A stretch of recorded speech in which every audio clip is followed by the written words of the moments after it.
Boa noite, Rodrigo. Boa noite, tudo bem? Sejam todos bem-vindos.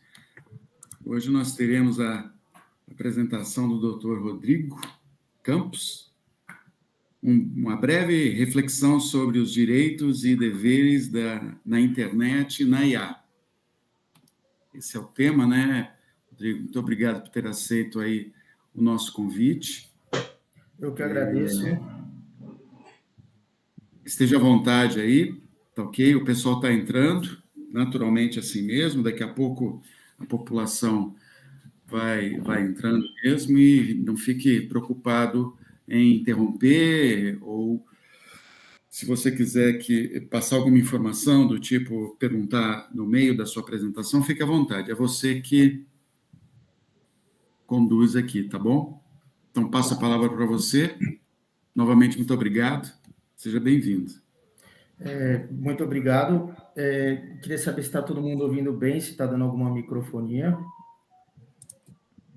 Tá ok, ótimo. Rodrigo, tá ótimo. Tá tudo certo. Já estamos vendo a apresentação também, tá ótimo. Bom, primeiro a ideia aqui é de trazer para vocês um pouco sobre o direito aí na IA, porque é um universo com pouca regulamentação e muita gente impune, muita inadequação de como tratar a inteligência artificial e a internet em si. E também tem a lentidão que vem do judiciário que não consegue responder à velocidade avassaladora aí da inteligência artificial, né? Então, a ideia aqui hoje é trazer uma breve reflexão aqui sobre os direitos e deveres tanto dos provedores, que teve uma mudança muito brusca agora em junho, como também o que a gente enxerga aí para um futuro breve. Então, se alguém tiver alguma dúvida, pode interromper, sem problema nenhum. Eu estou tentando me adequar aqui com as telas aqui, a gente é da inteligência artificial, mas a gente tem uma dificuldade grande aí. Mas o meu viés, minha desculpa é que meu viés é pelo direito, não é pela tecnicidade da IA mesmo. Bom, vamos lá. Eu tenho que primeiro iniciar aí um breve histórico que vocês vão entender no final dessa apresentação aqui. Como é que a gente iniciou o ciclo de todas essas dificuldades que a gente está enfrentando. Para entender como é que é exatamente a dificuldade que a gente enfrenta em relação ao nosso judiciário mais caro do planeta, né? Eu começo aqui no ano de 2006, quando, não sei se vocês, acredito que todos se lembrem, quando houve uma modelo brasileira que namorava, chegou a se casar com um jogador de futebol, e eles se separaram repentinamente, e em pouquíssimo tempo a modelo voltou para a Espanha com um novo namorado. E quando ela voltou, um terceiro indivíduo anônimo, ele filmou cenas quentes dela no mar. E essa publicação foi para... E esse indivíduo subiu o vídeo para o YouTube, que era a plataforma da época, uma das mais disseminadas, tinha saído o Orkut há pouco tempo. E o casal pediu para que o YouTube removesse, por meio de uma ação judicial, o vídeo, porque o vídeo disseminou, viralizou e etc. E aí eles tiveram algum êxito em relação ao YouTube, que acatou a ordem judicial, mas o YouTube é uma plataforma, onde milhares de pessoas sobem vídeos, são horas vídeo por minuto, né? Então, eles tiveram algum êxito, o YouTube não conseguiu frear essa disseminação, porque toda vez que ele conseguia remover, terceiros republicavam. E nós tivemos o primeiro bloqueio integral do YouTube no Brasil, que na verdade eles chamam de integral, mas ocorreu em partes do país por questões técnicas, mas a ordem era para bloqueio integral, então recentemente nós tivemos uma ordem para bloqueio do WhatsApp, mas essa ordem não é inédita, já havia lá nessa época, de 2006, no caso da Modelo e do nosso centroavante. E essa ação foi julgada procedente já naquela época com condenação para pagamento de R$ 500 mil aí para o casal. Mais ou menos na mesma época, lá a gente teve o primeiro impacto, né? Mas entre os anos 2000 e 2004 chegou lá a nossa Web 2.0, que veio o famoso Orkut aí, que deixa saudades para alguns, para outros não, que foi, na verdade, um marco, grande marco, foi pessoas comuns publicando na internet. Então, as plataformas não tinham condição de ter um controle sobre isso, e o mundo começou a debater sobre legislação na internet. Para a sorte de todos, atualmente, só quebrando um pouquinho o andamento das coisas, a regulação ela é feita por governança, ou seja, são por vocês. São técnicos, são especialistas, são não necessariamente entes públicos que têm voz, mas têm voto comum, não tem um voto especial ou específico sobre os temas. Agora é que estão começando a colocar mãos mais quentes para regular a internet, que a gente não sabe se isso vai servir, se vai ser útil, porque a legislação não consegue acompanhar a velocidade da internet, então quanto mais detalhes a gente colocar numa lei, pior é, porque na semana que vem já mudou a tecnologia. Então isso tem que ser atuado, por linhas gerais, princípios, porque se for caminhar para essa linha de marcar um artigo de lei específico para determinada coisa, mudou a tecnologia, mudou a ideia, o judiciário e nem o legislativo tem condições de manter isso de pé. Bom, como é que aqui aconteceu? Por incrível que pareça, o Brasil é referência na legislação mundial de internet e tem tão somente 3 ou 4 legislações específicas mais firmes em relação à inteligência artificial, plataformas, internet, etc. Bom, a coisa começou com uma discussão entre a FGV e o Ministério da Justiça, onde eles chamavam de plataforma do marco regulatório. Foram textos com algumas audiências públicas e mais de 2.000 críticas, 2.000 comentários em relação ao tema, e a coisa ficou patinando. Basicamente, se dizia sobre neutralidade das redes, a necessidade da proteção de dados e quem responderia pelos danos que tudo isso realizasse.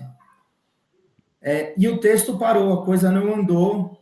Lá em 2013 tiveram 29 rodadas e só divergências. Só que a gente teve um problema aqui no Brasil, que na verdade em 2014 foi sediada a NET Mundial e simplesmente não tinha legislação que tratasse de qualquer assunto.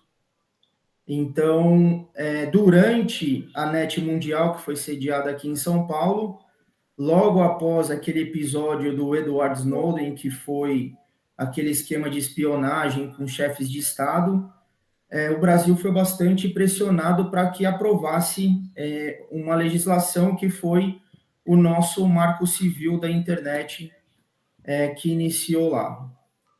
Bom, a discussão era a liberdade da internet para o mundo. Então, os debates foram que não se podia bloquear acesso de outras pessoas, o tráfego deveria ser isonômico para todo mundo, sem privilégios de conteúdo ou origem, não se poderia cobrar valores diferentes com base do mesmo tipo de conteúdo acessado.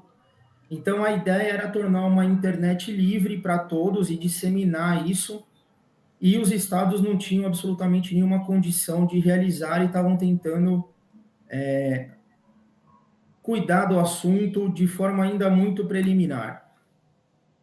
Mas esses assuntos sobre discriminação, fruição de serviço, neutralidade de rede, já existiam leis anteriores que tratavam desse assunto, mas como a gente acabou de falar, a lei de 97, por exemplo, era uma lei geral de comunicações.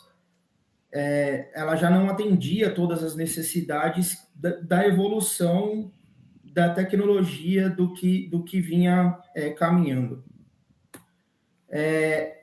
Então, veio o Marco Civil da Internet para tratar de assuntos, foi uma legislação bem formulada, voltada à diversidade, direitos humanos, livre iniciativa, concorrência, ou seja, ela foi muito positiva no sentido de propiciar o acesso a todos de forma livre, da forma mais democrática possível.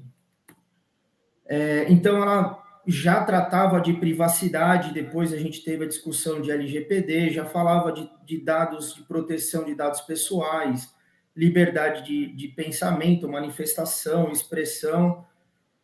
Então, isso já era algo que vinha na nossa legislação, proteção de intimidade, sigilo de comunicações, entre outras coisas que a gente vai ver que a lei não consegue nos proteger, infelizmente. Eu vou passar aqui um pouquinho, que são temas que a gente trata, a legislação ela trata detalhe a detalhe sobre o que fazer com as informações que absorvem da gente, né, que angariam de nós, e essas informações, essa coleta de dados, no final das contas, isso já é mundialmente reconhecido, isso deveria ser destruído e não utilizado sem o nosso consentimento, como ocorre aos montes aí, né? Para se utilizar hoje um serviço, é quase que uma moeda de troca, você fornecer seus dados e seu perfil em troca de uma versão básica de um produto, né? É um conceito bastante errado em relação a isso. Bom, a grande discussão que começou a existir, que entrou em bastante debate, o artigo 18, o artigo 19 do Marco Civil, o artigo 19 acabou de ser modificado aí pelo STF, em que se colocava o quê? Que o provedor de conexão, que era previsto lá no artigo 18, ele não seria responsabilizado por qualquer dano, a não ser se ele não fornecesse exatamente o serviço de colocar, de disponibilizar a conexão em si. Ou seja, responsabilizar um provedor de conexão por um dano causado por um terceiro é a mesma coisa que a gente pegar uma carta nos Correios com conteúdo impróprio e responsabilizar os Correios. Ou um livro escrito de forma infeliz e responsabilizar uma editora, uma biblioteca, e assim por diante. Isso não faria absolutamente nenhum sentido e repulsaria qualquer empresa que operasse nesse setor. Bom, aí em relação aos provedores de aplicações, ao provedor de aplicações, que esses são o nosso ponto sensível, né? Então, o que acontece? Existiram vários debates sobre como é que lidar, como deveríamos lidar em relação a eles. Um dos métodos, foram 3 correntes, basicamente, que foram levadas adiante.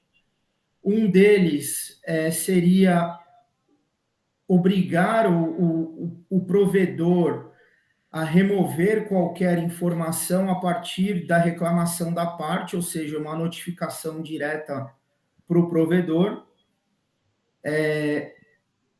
A questão aqui se torna bem sensível porque a gente acaba terceirizando o poder judiciário e colocando uma capacidade de censura ou de isenção na mão tanto de quem denuncia ou do próprio provedor. Isso funcionaria mais ou menos como a gente teve há algum tempo atrás os verificadores de veracidade, né, que eram particulares que silenciavam profissionais gabaritados desde no meio da pandemia, houve questões em viés político e assim por diante. E a pergunta é, o provedor tem capacidade de dizer se aquele conteúdo deve ser removido ou não, ou se ele é ofensivo ou não, ou se ele está simplesmente silenciando um de vocês ou não? Então, essa terceirização, essa levada de decisão para o setor privado, ela me parece ser bastante ruim. Não só pelo fato de que isso pode realmente infringir a lei quando ela fala em liberdade de expressão, censura e etc. É claro que a gente já vai falar diante dos casos extremos, mas a gente tem uma situação onde qualquer reclamação o provedor vai parar de responder, ele simplesmente vai remover qualquer coisa, absurda ou não, porque ele pode se tornar responsável simplesmente por manter um conteúdo, né? Então, a pergunta aqui seria quem teria o direito de ter o conteúdo removido? O indivíduo que publicou ou o indivíduo que se ofendeu, coisas nesse sentido. O outro método, que seria o método correto, se o nosso judiciário não fosse extremamente lento, seria uma discussão com contraditório e ampla defesa, que todo jurista ama esses termos, né? Se eu digo que o conteúdo que vocês postaram, ele é ofensivo, vocês precisam ter o direito de dizer que não é, ou que é uma opinião, seja o direito de defesa que vocês pretendem. Só que o que acontece? O nosso judiciário chega a demorar 20 anos para decidir uma ação, como vocês vão ver aí no final da apresentação. Então, vocês imaginam que uma discussão sobre uma remoção ou uso indevido da plataforma, como é que isso poderia gerar uma discussão de 20 anos para dizer quem tem razão ou não, e aquele conteúdo ficar publicado na internet? Não faz o menor sentido. Normalmente, o que acontecia, de fato, surgiu uma discussão, o magistrado dava uma liminar, removia o conteúdo e debatia o conteúdo, e quem tinha o direito a uma indenização, mas isso não envolvia diretamente uma plataforma, porque a plataforma ela só era obrigada a parar ou remover aquele conteúdo quando o judiciário chegasse e falasse, pediu para remover, o judiciário está mandando tirar, se a plataforma não tirasse, aí por óbvio, após a ordem judicial, ela responderia diretamente pelo dano. Desculpa, gente. Bom, a última corrente, ela é totalmente inviável. Que ela é uma responsabilidade objetiva do provedor, que seria a ideia de que colocar a responsabilidade do provedor quando o indivíduo sobe a postagem. Então, isso fica totalmente inviável, porque... Obrigado. Teríamos...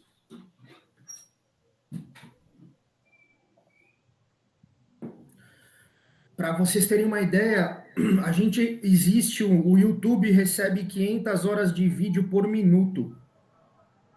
Isso é inviável de se avaliar antes de subir na plataforma. E em relação ao Instagram, isso são números atuais e reais, são 95 milhões de fotos por dia. Como é que uma plataforma vai avaliar, mesmo com uma inteligência artificial, que essas fotos ou esses vídeos são inviáveis ou impraticáveis para subir na rede. Então, existe uma corrente que vem ganhando força, mas é um método totalmente inviável responsabilizar as plataformas por aquilo que terceiros sobem. São milhões de pessoas subindo e uma empresa tentando controlar essa situação. Tá? Esse aqui é o método que é o lento que a gente acabou falando da ordem judicial, o slide repetiu. Existe lá no Marco Civil já publicado os casos que realmente a gente não precisa debater ou ter discussão, que são relacionados à pornografia de vingança, que a gente chama, em que a pornografia infantil, ou um casal se divorcia ou se separa e vaza fotos, vaza vídeos.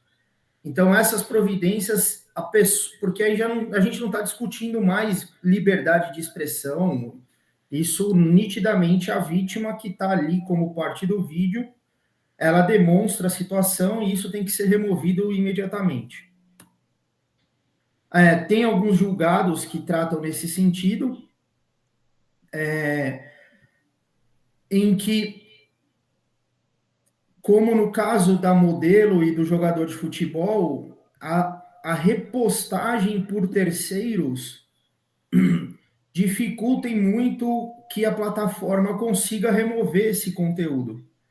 Então, há decisões, esse aqui, por exemplo, ele era do Orkut. Como a gente vem falando da lentidão, a gente está falando de Orkut e essa decisão é de 2017. Então, vocês imaginam o indivíduo brigando aqui, pedindo aplicação de astreintes aqui, que astreintes é aplicação de multa, porque a plataforma não está removendo o vídeo, mas ela não consegue remover, porque o vídeo muda de nome, outras pessoas sobem, então há uma enorme dificuldade sobre esse ponto. Aí a nossa pergunta isso vem ganhando força, e aquele indivíduo que curte ou que comenta uma postagem, ele é responsável? Então, a gente tem alguns julgados que passaram a responsabilizar, principalmente aí depois de 2020, as pessoas que fazem comentários nos vídeos, né? Que elas são tão participantes ou coparticipantes da situação como o indivíduo que criou a mensagem ou o grupo, seja o viés que for. Então, existe hoje umas linhas de defesa, inclusive, de advogados que atuam na área do direito da tecnologia, que estão sempre envolvidos numa questão criminal de injúria, calúnia, ofensa, discriminação, racismo, homofobia, porque o indivíduo que nem postou o vídeo abre e faz aqueles comentários que metade dá risada e metade vê aquilo e fala, não é possível que o cara tá escrevendo essa situação, ainda que seja com sarcasmo e etc. Mas ele fomenta aquela situação totalmente inviável, né? Então, é uma tendência que a gente passe a ter pessoas que comentam vídeos respondendo diretamente em ações ou em conjunto a respeito disso. Tivemos um caso agora com aquele rapaz, aquele Felca, não sei se vocês acompanharam, que os indivíduos que fizeram comentários em relação ao post dele, midiático ou não vou entrar nesse viés, eu não tenho aqui, algumas coisas acabam levando para uma política, porque o direito e a política andam muito próximos, mas ele fez um acordo falando, se alguém publicar aqui ou me doar R$250 e remover, eu não entro com a ação, senão eu vou entrar com a ação todo mundo que fez os comentários aqui. Então, hoje, quem comenta é responsabilizado. Essa é a tendência, tá? nós tivemos 2 julgados, que é estes que eu gostaria de passar esse tema do Marco Civil, que é a nossa principal legislação a respeito de responsabilidade sobre internet e provedores, e inteligência artificial e etc. Um deles é o tema 987, que é um perfil falso criado no Facebook, em que a pessoa, esse perfil falso ofendia abertamente uma série de pessoas e foi notificada, o Facebook foi notificado e ele removeu o conteúdo somente após a decisão judicial, que é o que o Marco Civil, até junho, até maio deste ano, rezava, é o que constava lá. Então, como o Facebook não tem poder de remover, porque em teoria seria considerado uma censura, as partes que subiram o vídeo e quem se sentiu ofendido tinham que judicializar, conseguir uma decisão para o Facebook cumprir a remoção do conteúdo. Em grau de recurso, mesmo a lei naquela oportunidade não imputando à plataforma a obrigação de indenização, o segundo grau determinou que o Facebook pagasse a indenização para essa pessoa, porque tinha o entendimento que não é o que está escrito na lei, no artigo 19, dizendo que bastaria notificação para remoção do conteúdo. Então, o Facebook chegava e declarava que ele cumpriu o que estava determinado na legislação e que fez a remoção após o comando judicial, que é o que até hoje está na lei, mas o STF mudou a interpretação do que está lá na lei.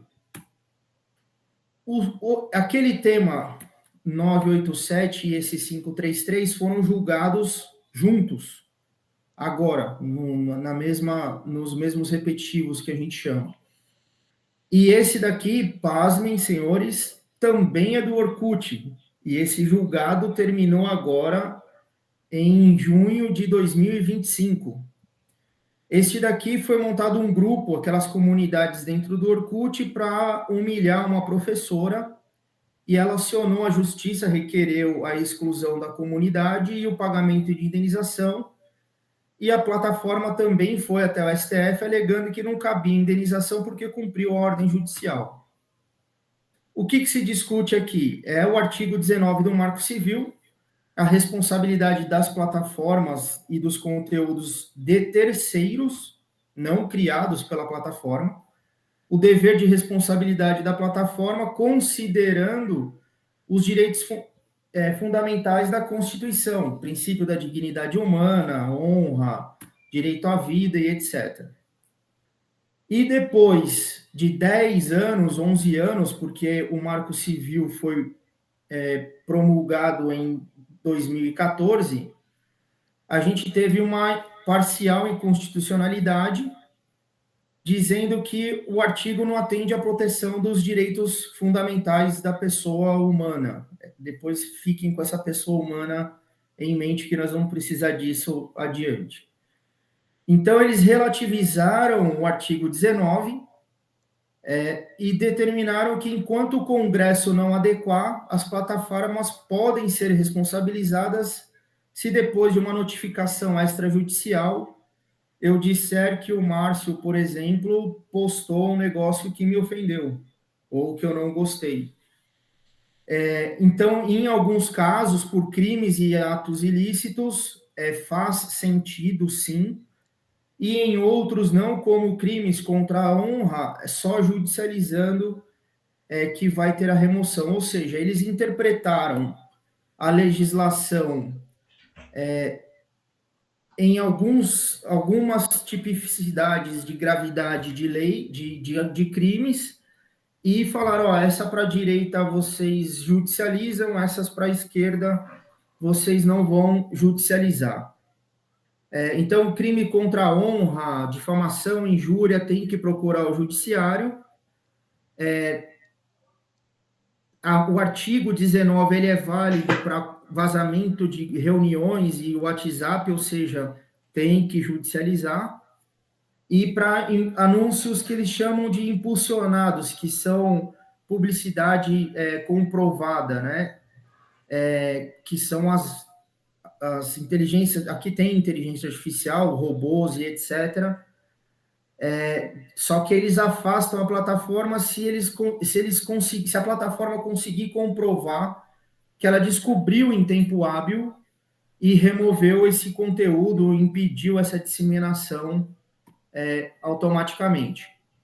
Então, como é que ficou o resultado? Crimes contra a honra tem que judicializar.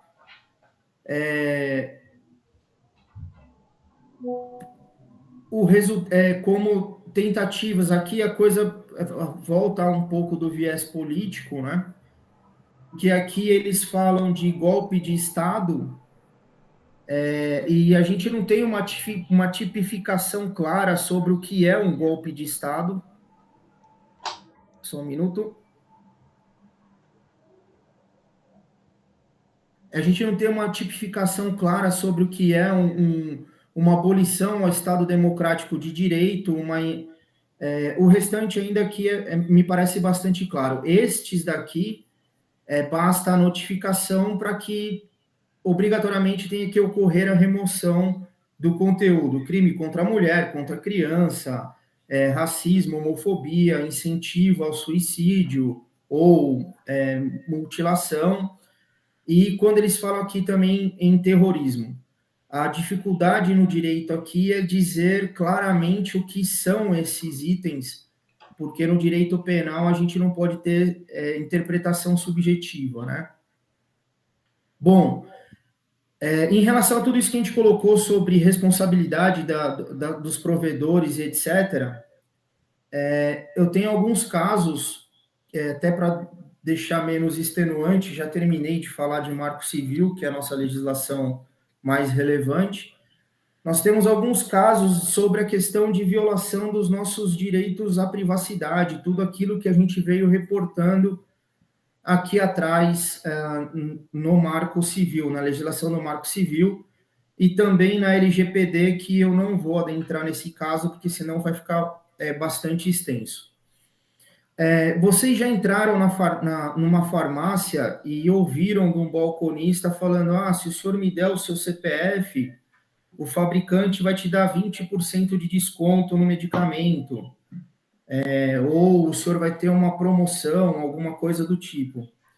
O que a Drogasil fez com essas informações no ano de 2018?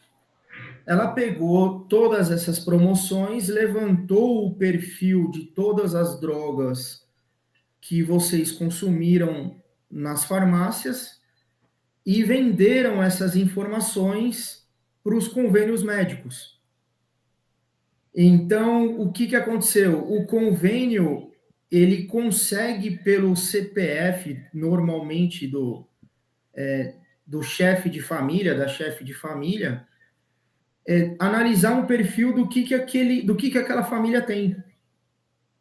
Ou seja, pelas drogas XYZ, sabe-se que ali tem problemas, alguns tipos de problemas, né?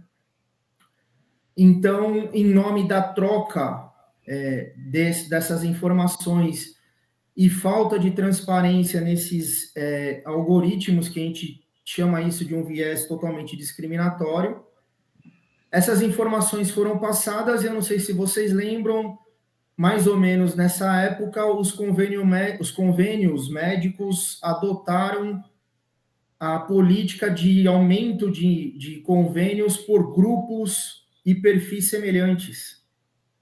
Ou seja, você está inserido num grupo e este grupo pode ter o convênio mais caro do que o grupo B, porque ele é voltado a um perfil desde idade ou de outras informações que o convênio alega que não possui, mas houve provas a respeito disso, e inclusive o Ministério Público de Minas Gerais autuou em 8 milhões de reais a esse grupo farmacêutico, essa rede, né, farmacêutica, e diversas ações foram movimentadas considerando a violação da LGPD, e houve uma obrigação de controle de dados sensíveis por base dessa rede.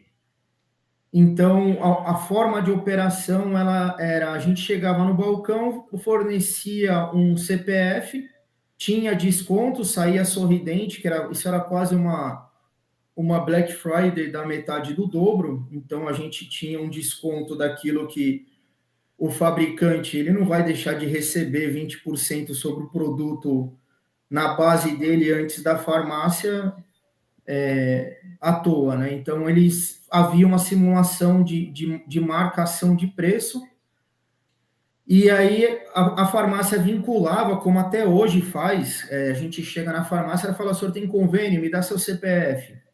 Ele não pede a carteirinha do seu convênio ou o nome do seu convênio, ela pede o seu CPF.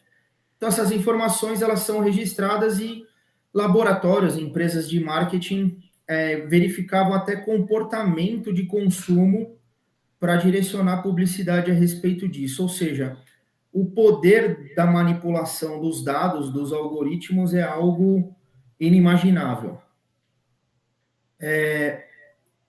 Então, quais foram os fundamentos aí das demandas? Ausência de consentimento informado, ou seja, a gente não sabia para que era usado, violação de privacidade e dano moral presumido, que era o quê? O simples fato de você usar os meus dados para me manipular, para me ofertar produtos de vendas casadas ou mudar o preço do meu convênio, chegaram a gerações de mais de 50 mil reais. Bom, agora eu vou um pouquinho para responsabilidade civil causados pela IA. Opa, deixa eu voltar aqui. O que acontece? Quando a gente fala de responsabilidade civil, a gente fala de um direito fundamental da Constituição, que é a dignidade da pessoa humana. E uma pessoa que tem direitos, ela tem que ter personalidade, capacidade de litigar, de receber esses direitos, e uma forma humana, que seria o nascimento com vida, que a gente chama. Fora isso, é só mera expectativa. Como analogia, eu indico a evolução da legislação em relação aos animais. Porque há pouco tempo atrás, os animais e um livro não tinham diferença. Eles são considerados para o direito civil coisas. Então, há tipos de ações que se movimentam que, quando você trata de um ser vivo humano, é um tipo de demanda. Quando você trata animal, a gente cuidava disso como coisa, como se fosse busca e apreensão de um carro. E isso vem mudando. Vem mudando em que sentido? Hoje animais têm direito? Se bobear, hoje animais chegam a ter mais direito do que a gente, em alguns casos. Então, por que a analogia? Porque quando a gente fala de inteligência artificial, a gente fala de robô, a gente fala desta linha de atuação, esses seres não vivos, que não têm personalidade, que não têm consciência, que não têm, em princípio, dignidade, eles merecem ter direitos? Isso é um debate internacional. Mas, infelizmente não, felizmente não, eles não possuem direitos. Então, toda a solução é, em princípio, voltada a quem opera com a inteligência artificial. A reparação ela é voltada aos seus proprietários, mas a legislação, principalmente europeia, ela vem exigindo a vinculação de seguros conforme você vai fazendo a fabricação dos seus robôs, da sua inteligência artificial, dos seus carros, etc. Então, o setor de seguros vai acompanhar muito juntinho a parte de inteligência artificial. Quem tem direitos são seus criadores. Quem tem responsabilidade são seus criadores. Então, nós temos casos que eu não vou me adentrar agora também, mas de uma inteligência artificial fazendo uma pintura. Tem um caso icônico que a pintura foi vendida a $480 mil, e ela não tem absolutamente nenhuma validade em direito autoral, porque é um tema para depois, para uma outra oportunidade. O direito autoral tem que ter efetivamente a participação de um ser humano, de uma criatividade humana. Então, aquele cara comprou um quadro num leilão por 450 mil reais e quem tiver a imagem pode reproduzir exatamente o mesmo produto, que não vai ser considerado uma falsificação. Nós teremos agora, tem uma PL, um PL, que é um projeto, né, sobre o marco legal da inteligência artificial, que ele não prevê personalidade jurídica para a inteligência artificial. Existia uma grande discussão se ele seguiria essa linha ou não, mas não vai adentrar nesse sentido. Nós tivemos, eu não sei se vocês já assistiram, ou melhor, se vocês já assistiram aquele filme Eu, Robô, que tem até o Will Smith. O Parlamento Europeu, em 2017, criou uma resolução em que ele reproduz exatamente as 4 leis que se coloca no filme, que foi reproduzida por esse Isaac Asimov no livro Eu, Robô, que depois virou filme. Então, eu não sei se isso é não saber o que fazer, mas eles estão tentando criar os direitos de robôs, onde eles já criaram 4 leis, em que o robô não pode ser desligado, ele deve obedecer às ordens humanas, exceto as que violarem contra ele mesmo. Ou seja, quem assistiu o próprio filme vai verificar, vai perceber que ou o parlamento está um pouco perdido, ou a gente está trazendo a ficção para a realidade.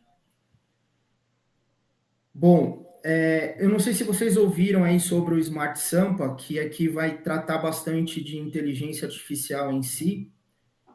Esse é um projeto que envolveu a Prefeitura de São Paulo e a Secretaria de Segurança Pública também, por óbvio, envolve o Estado. O objetivo é localizar pessoas desaparecidas e procurar pessoas foragidas, pessoas que não retornaram aos presídios. Então, a infraestrutura são de 40 mil câmeras instaladas nas ruas, câmeras públicas e privadas, que fazem reconhecimento facial, placas de veículos, e tem uma central de monitoramento constante ao vivo. Bom,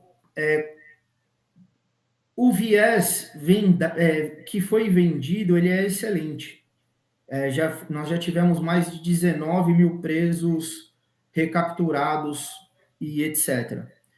Mas quando a gente falou lá no começo do Marco Civil e das legislações anteriores, a gente fala em liberdade, a gente fala em privacidade, a gente fala em uma série de pontos que nos deixam vulneráveis com as câmeras. E eu não estou aqui falando que eu sou o cara contra busca de presos, que a gente tem fragilidades no sistema.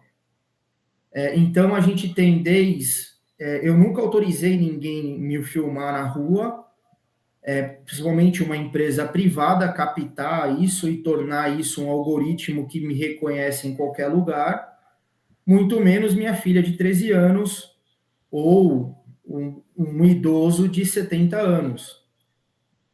Então, por que eu estou colocando isso? Porque são informações ligadas a informações de personalidade das pessoas, cujo esse banco de dados a gente não faz a menor ideia. Na verdade, a gente faz. Ele deveria estar seguro, deveria estar numa blockchain, mas a gente só tem notícias de vazamento de informações e uso indevido desse conteúdo. Aonde eu quero chegar? Esse algoritmo do Smart Sampa, ele traz o quê? Ele traz a sua localização, ele consegue dizer pela sua aparência a sua idade, se você é alto, baixo, cabelo, olhos, cor dos olhos, indicação de altura, idade e etc. Então, a pergunta é, um vazamento de dados desse num viés negativo, ele é de altíssimo risco. E nunca houve qualquer pedido de autorização para que essas informações fossem abertas. Simplesmente o Estado faz uma licitação, coloca essas câmeras em frente aos condomínios, que os condomínios pagam, e esses indivíduos captam nossas informações o dia todo, com a ideia de trazer segurança, mas nem sempre isso acontece. Exemplo disso é a plataforma Cortex, que saiu um vazamento há alguns meses aí, que é uma plataforma criada para o Ministério da Justiça e Segurança Pública do Brasil, não é do Estado, ela é nacional, ela é federal, que ela faz monitoramento de investigação criminal, ou seja, boletins de ocorrência, pessoas envolvidas, participantes, testemunhas, todos os dados sigilosos dos inquéritos sobem para esta plataforma. E foi denunciado pela Polícia Federal, inclusive, que houve vazamento dessas informações, e com o envolvimento, inclusive, do PCC. Simplesmente a gente tornou a nossa segurança pública vulnerável. Inclusive, foi feito um aplicativo chamado iFind na Dark Web, que as vendas dessas informações de investigações eram transacionadas a preços baixíssimos, conforme a denúncia realizada. Então, você tem desde criminosos com acesso aos inquéritos sigilosos, como os policiais, promotores e etc., expostos com o envolvimento do crime organizado. Por que eu estou colocando isso? Porque ninguém vai segurar a inteligência artificial, nós sabemos disso. Mas a gente tem que lutar com todas as forças para que a gente consiga se manter de alguma forma seguro, porque a gente está sendo monitorado e rastreado o tempo todo. Outro exemplo, gov.br. Eu queria fazer um contraponto com, eu não sei se vocês tomaram conhecimento da Estônia. A Estônia é um país que é 100% digital, inclusive é possível que vocês tirem cidadania digital lá, para abrir empresas na Europa e etc. É uma ideia muito interessante e exemplo na Europa. Mas aqui no Brasil a gente tem o GovBR, onde todas as nossas informações como cidadãos estão lá dentro. E a pergunta é assim, o Brasil ele é um país atípico, ele é um país continental. Não dá para você ter esse nível de exigência em Manaus, em Sergipe, no Maranhão. E a gente sabe que se a gente não tiver essas informações ou o acesso com biometria facial, você não tem o que concordar. Ou você é o cidadão que fornece a sua biometria para o Estado, ou você não acessa. Você não tem os serviços prestados, porque há vários serviços cujo acesso existe, mas ele é quase que impossível de você ter a prestação vinda. Então, são alguns, além de excesso de informações que fornece um poder muito alto na mão de poucos, uma manipulação incorreta dessas informações no GovBR, por exemplo, o indivíduo sabe todas as contas bancárias do meu relacionamento, e não é só ela, a gente está falando, a ideia é centralizar tudo isso. Então, a nossa preocupação aqui não é uma crítica à IA, porque o que ela faz é simplesmente incrível, tem infindáveis coisas positivas. Uma outra oportunidade a gente pode falar sobre jurimetria, que é incrível o trabalho da IA, mas o receio que poucos falam em nome do progresso da tecnologia é do perigo que a gente acaba colocando principalmente os que têm menos informação, que é a esmagadora maioria da população. Então, eu agradeço obrigado por vocês terem resistido até aqui. Acho que a ideia, eu sei que, desculpa se foi cansativa, que tem muito conteúdo, e a ideia é que a gente reflita um pouco sobre essa situação. Obrigado. Rodrigo, não foi nada cansativo e foi uma aula que você nos deu apresentando uma situação, assim, principalmente nessa do GovBR, né? Que você, em alguns momentos, tem que até liberar para o seu contador. Quer dizer, você, por uma questão de contabilidade, você libera até a sua senha para o cara acessar. Quer dizer, uma coisa absurda, né? Exatamente. Mas parabéns, olha, a gente está no limite do tempo. Eu vou dizer para você, Rodrigo, não sei se... Eu acho que cada um aqui tem uma série de perguntas. Então, eu vou deixar que cada um faça a sua pergunta aqui. Como você sabe, Rodrigo, o tempo, se o Google Meet for bem rigoroso, ele daqui a pouco derruba, mas eu acho que não, porque não apareceu o reloginho, tá? Mas é que a gente tem um compromisso, né? Mas, de todo modo, fica aí, gente. Ô, Valmir, até deixar aberto aí com o Rodrigo, né? Porque a gente ouviu atentamente aí, né, Rodrigo? São muitas coisas. Até não dá nem para discutir o caso. A gente queria fazer um bate-papo uma hora mesmo, né? Fazer uma apresentação com um bate-papo, né, Valmir? Porque, por exemplo, a Sucesso também, ela tem aí um objetivo de ajudar a definir questões que envolvam tecnologia, influenciar aí a sociedade no uso de tecnologia. Então, você trouxe muita questão aqui que a gente passa no dia a dia, que às vezes a gente mal reflete.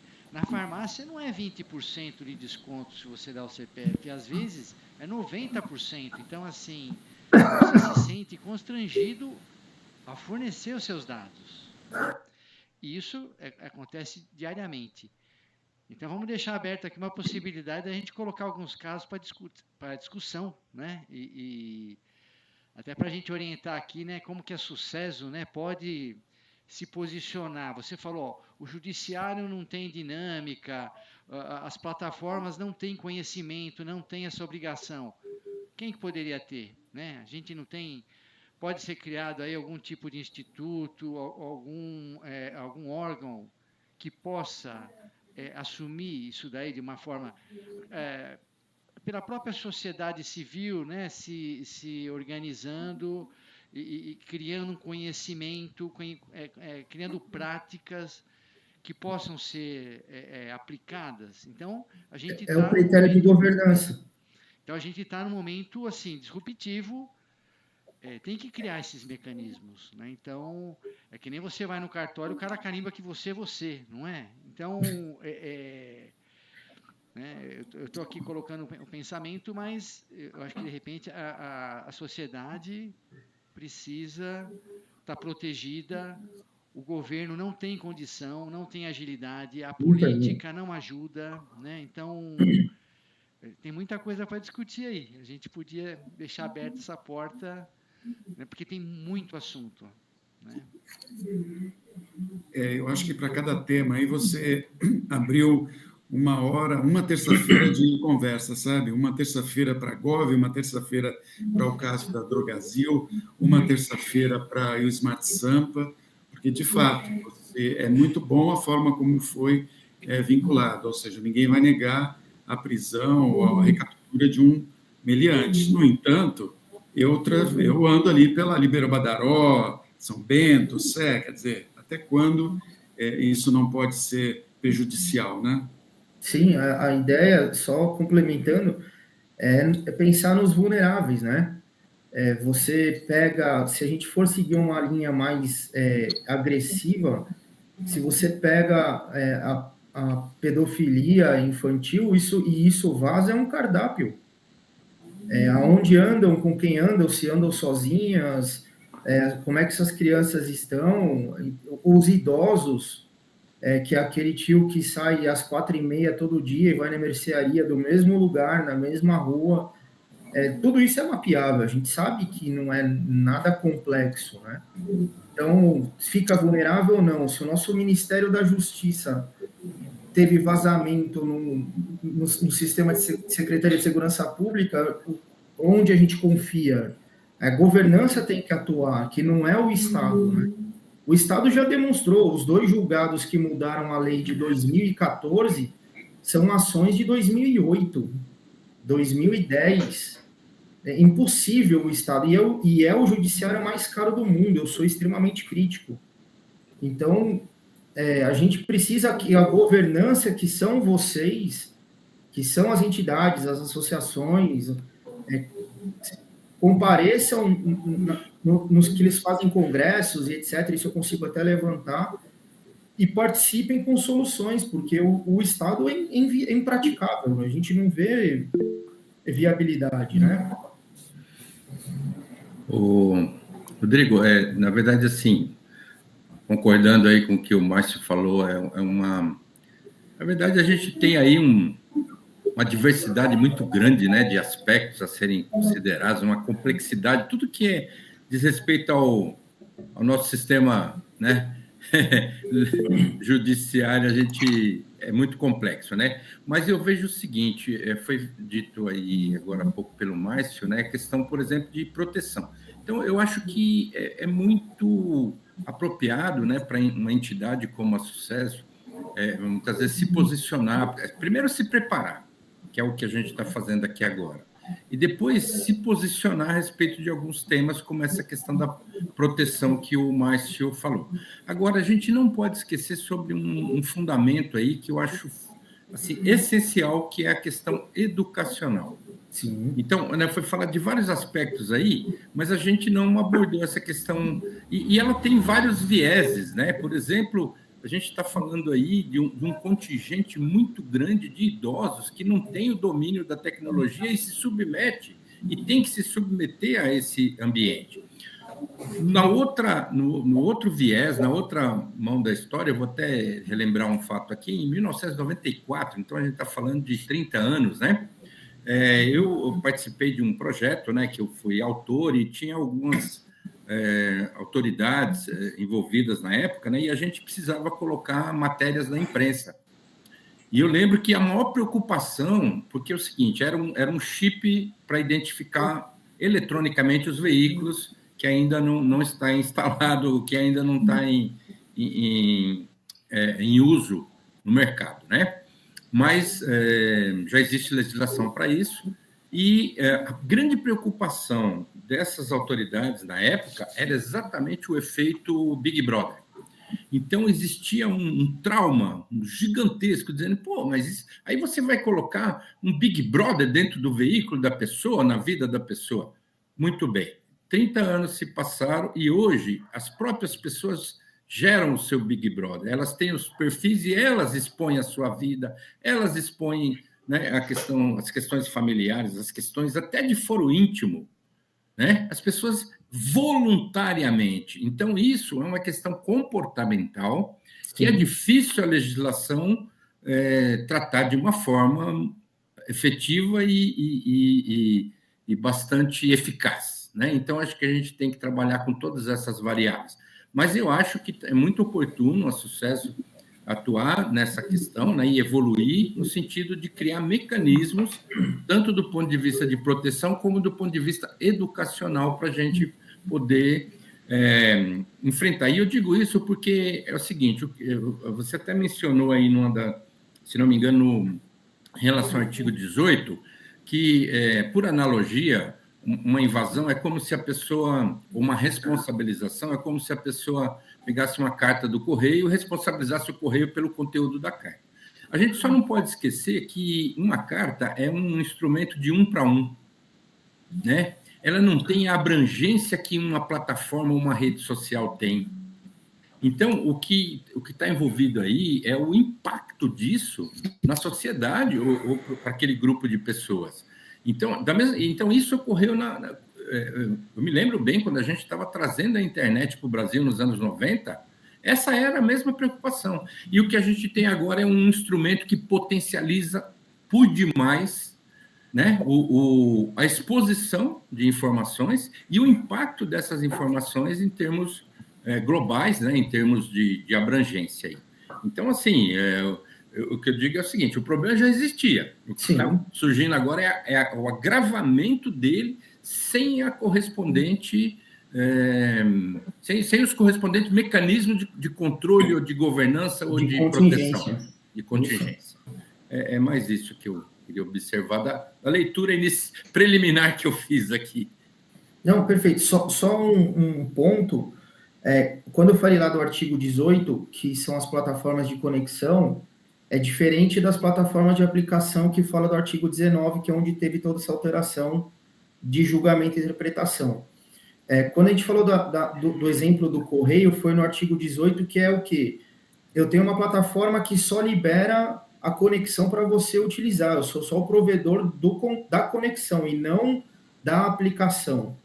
Esse indivíduo, ele não pode ser responsabilizado porque circula no meio dele alguma postagem que é inviável, porque ele não gerou a aplicação, ele só abriu a conexão. Uhum. Tá? Perfeito. Rapidinho, Valmir, só para comentar, para não estourar muito tempo. Rodrigo, você muito legal a apresentação. Obrigado. Muito interessante, tem muitos temas realmente para perguntar. Só queria comentar algumas coisas que você mesmo comentou, para mostrar que também, pode ser que as plataformas estão começando a reagir um pouco em relação a isso também, talvez pelas pressões, talvez legislativas aí em vários países do mundo. Por exemplo, hoje você sobe uma foto de uma criança no Sora, que é a plataforma de imagem do ChatGPT, ou mesmo no Véu do Google, ele barra. Ele já diz que não pode porque está fora das políticas de privacidade da plataforma. Então, se você subir uma foto de uma criança, ele já vai dizer, não, essa imagem já não pode ser subida. Então, ele começa a ter na própria inteligência artificial mecanismos para identificar esses conteúdos que podem ser complicados dentro de certas legislações de certos países. E que talvez exista um certo senso comum de que não devam subir realmente, né? Perfeito.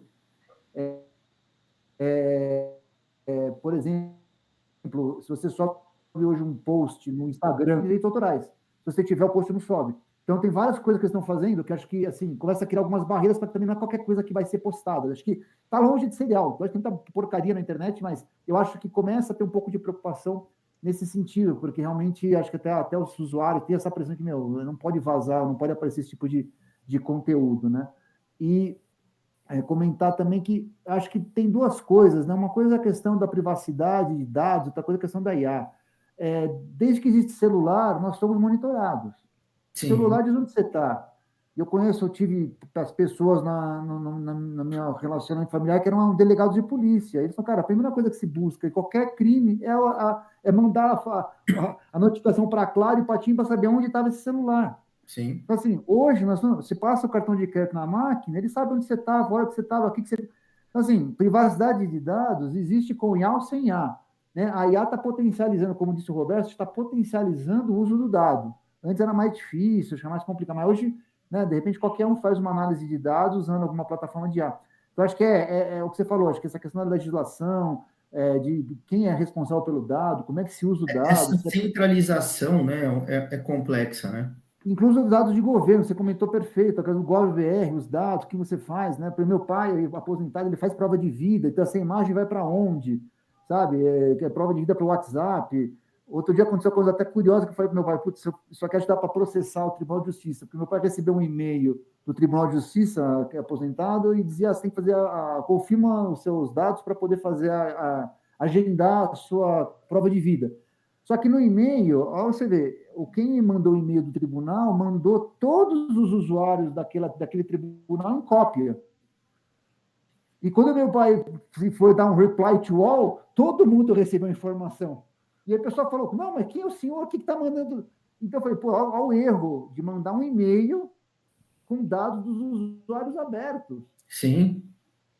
Coisa simples, mas assim, mostra que não está preparado, ou seja, vazou. Eu queria pegar esses e-mails e começar a mandar e-mail dizendo que é a sua conta de banco, eu vou mandar aqui o seu dinheiro. Então, assim, coisas que não podem acontecer. E o tribunal não está nem preocupado. Então, acho que é o que você falou, governança, cara, é a base de toda essa questão para a questão de dados, e IA vai ter que entrar nessa regra também, porque é muita coisa.